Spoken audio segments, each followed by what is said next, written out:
Hey there BookTube, it's Eleanor here, and today I'm going to do my weekly wrap up of what I've read this week and what I'm going to be looking at reading next week. So firstly, I started this week with Lagoon by Nnedi Okorafor.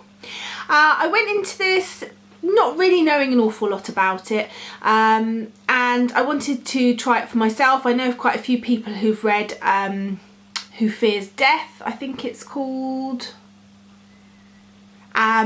And that seems to be quite a popular book by her, but I wanted to try this one. I loved the front cover and I liked the idea. So the story starts with three people meeting on a beach in Lagos. You've got a marine biologist who is our sort of main protagonist in this story. You've got a soldier and you've got a famous rapper. They're all on the beach for various different reasons, their own reasons, and yet they all seem to converge in one place. And the story starts with us hearing a little bit about why they're on the beach, but not an awful lot.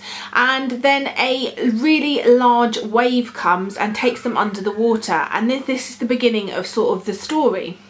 They appear back on the beach moments later, along with an alien entity that has taken on the form of a human. This story is about what happens next. It's told from multiple points of view, which I'm not sure 100% worked for me. Some of the chapters were really short, others were longer. Some of the points of view ended in death at the end of their chapter. Some of the points of view were from animals and fish. One thing I really enjoyed about this book is that the chapters were short, and I really find that that drags you into the story and drags you through the story. It makes you want to keep thinking, I'll just read another one, I'll just read another chapter. It wasn't my favourite read. I thought bits of it were a little bit confused, and I felt that maybe there was a few too many characters for my liking. But it was a fun story and it read almost like a folk tale, and I quite like that. So I gave it 3 stars. Not the best book I've read, but certainly not the worst.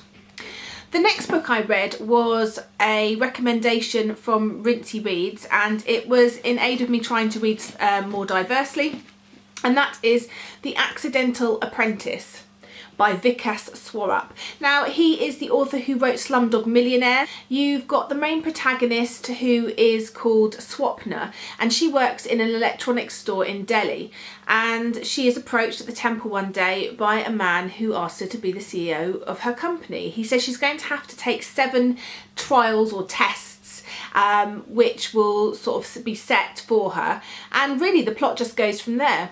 It was more than just the tests though. Although the tests were mainly, the start of the chapter was like test 1, test 2, that was part of what was going on, but it was really about her story and her backstory and the story of her family, and there's a mystery involved and some intrigue, and I really enjoyed this story. It was really easy to read, really gripping, really just got me going. It was the sort of book you could really just fall headfirst into. It is, however, one of those books that I'm quite torn about how I feel about it. Part of me loved it for its twists and turns and intrigue, but part of me wasn't as keen because it felt a bit far-fetched and sometimes a little bit over the top. But overall, thinking about it, I would definitely recommend it for someone else to read, so I gave this 4 stars. Next, I read the issue 8 of Deadly Class comic. I'm really enjoying this series. I've got it on a subscription from Comixology app, and every month I read the next issue that's out.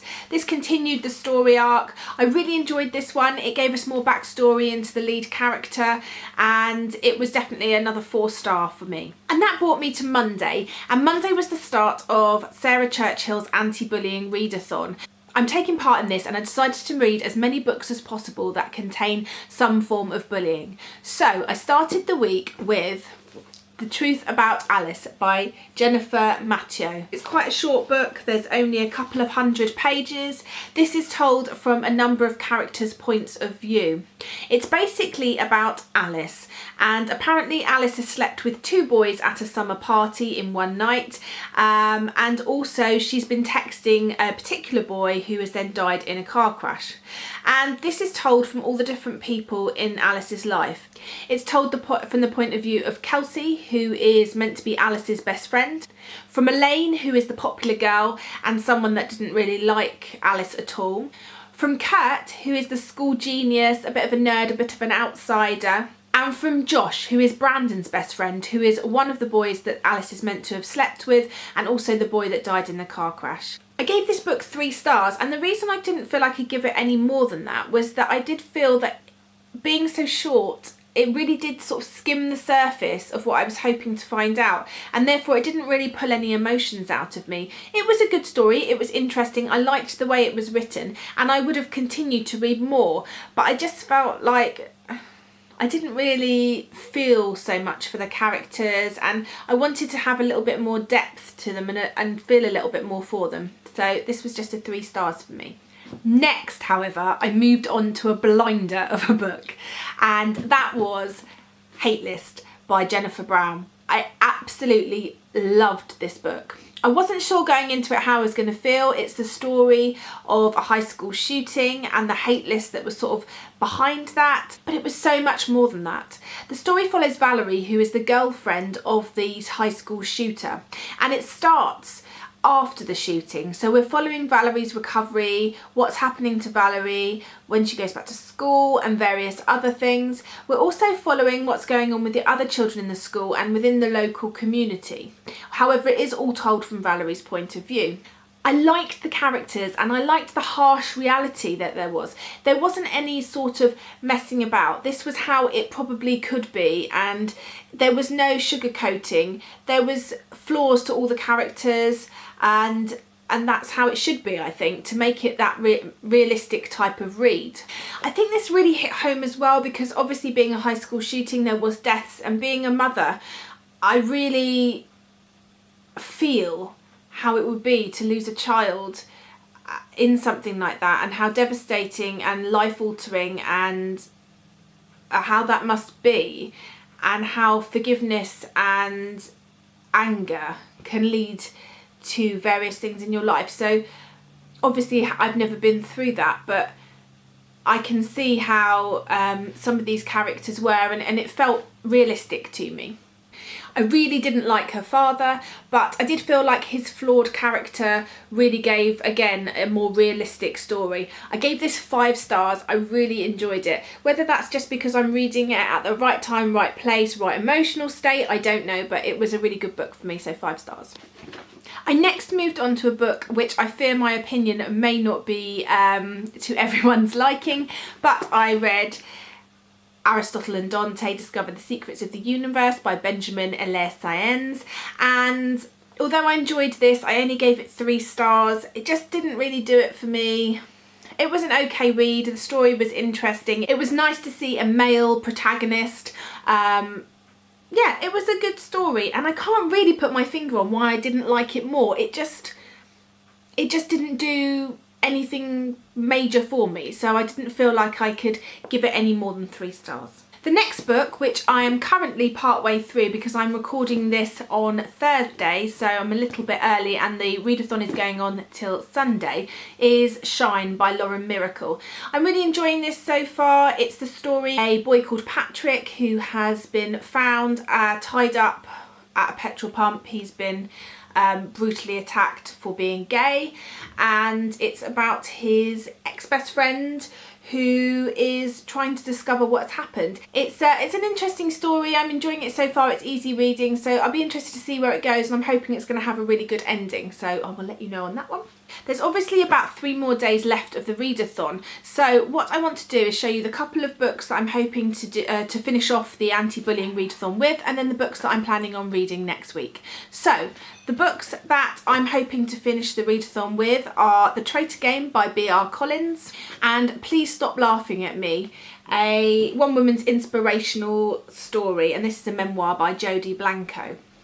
Then once those are finished, for my next week, I really want to get to Feast for Crows by George R.R. Martin. This is my buddy reads on Goodreads Reading Buddies for the month. I'm reading one of these books every month, and this is the one for this month, and I'm hoping that to get this sort of read over the next week. Now, I'm expecting this will probably take me at least a week, or well, maybe less, because I tend to get through these quite quickly because they're so good to read. But I've heard this might be a little bit of a slower one, so maybe it'll take me a bit longer. But however, if I do get through this, I've got 2 books from the library that I want to get through, because if you heard my last video, I'm not planning on getting any more library books out anytime soon. I'd like to try and get through my TBR a bit more. So I'd like to try Kindred by Octavia Butler. This was recommended to me from Nicole at Nicole's Adventures in SFF as well, somewhere to start with Octavia Butler. And then the final book, I'm probably not going to get to these, but they're ones that I have and I want to try and read, is Boy Snow Bird by Helen Oyeyemi. I apologise if I've got that wrong. And this is kind of a Snow White-ish type tale, I believe. I'm interested to see where this one goes, and I quite like going into it a little bit blind, but yeah, interesting on that one. So that's what I've read this week, what I'm planning to read next week. What have you been reading? What are you planning on reading? Have you been taking part in the anti-bullying readathon? Or have you read any books recently that have got bullying in them? I'd be interested to know. Let me know in the comments. Don't forget, I've got my 100 subscriber giveaway going on. There's another week on that if you want to enter. All the terms and conditions are on that video. It'd be really great to have some more suggestions. I think I may have to do a subscriber told me to haul, because there seems to be quite a lot of really good recommendations on that of your favourite books of this year that I haven't read, so I'm definitely going to try and get to some of those, so thank you. And yeah, I hope you all have a good reading week and are enjoying life, and I'm enjoying life, and I'm enjoying reading, and I'm enjoying chatting to you. So thank you, and I'll speak to you soon. Bye for now.